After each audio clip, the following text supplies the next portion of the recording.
spot in the Eastern Conference all season long. Right, This is now, I know, this is now their third win streak of the season of 10 or more games, which is actually insane when you think about it. Q Rich, I'm coming to you first. Big picture. I mean, what has worked with the Cavs this season? How were they able to make that jump from last year to this year? It's like we were talking about earlier, man. First, you know what I'm saying, Kenny Atkins has gotten in there, done a great job with the team and with the personnel and getting them to buy into his game plan and what he wanted them to do. But I think the biggest thing of two things. Kenny Atkinson made Evan Mobley be more of a focal point, and Yeah. he's taken a big step forward this year, become an all-star.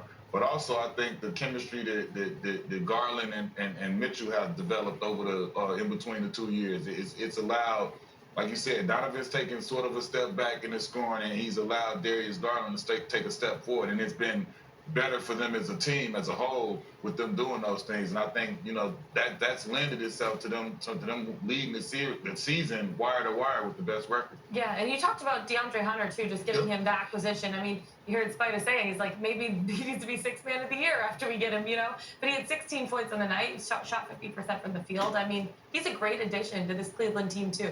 He's a awesome addition. That's why I love that Kobe Altman just sat on his laurels, knowing we have the best record. Let him go out there and do what he did. So I had to go find the notes from the last couple games I've done with TNT and NBA TV. The word is narrative, right? We always have a narrative every year in all the sports. You watch different, broadcasts. So I go back to June 16th. They said the Warriors could not win. So they watch us, Q and Lauren. So until the Warriors won their championship shooting threes and jump shot, not having a traditional point guard, a post guy, it was the same. You can't win championships, right? Then the Joker was getting all these triple doubles. Well, Denver doesn't play defense. Well, Michael Malone doesn't play defense. They win championships.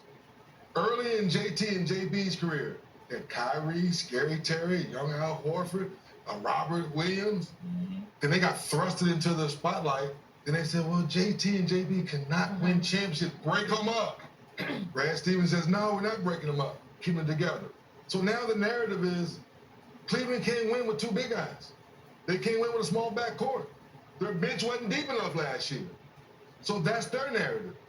You hit around the head. Kenny Atkinson come in and change all the narrative.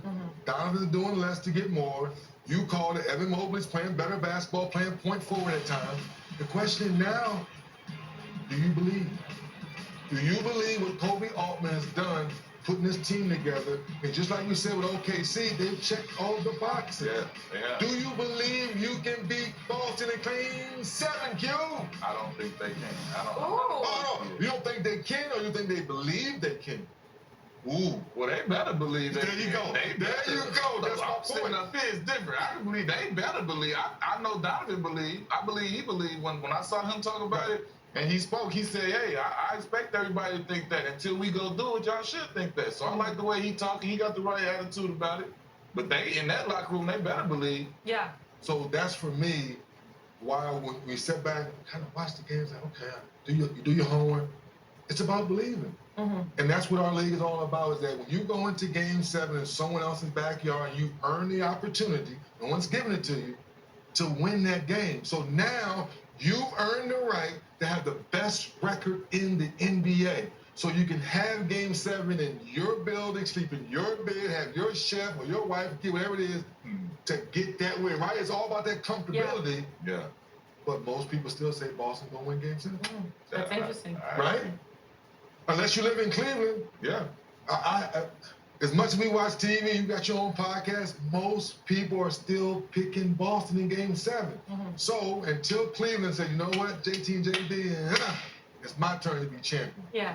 That's what most people believe. Yeah.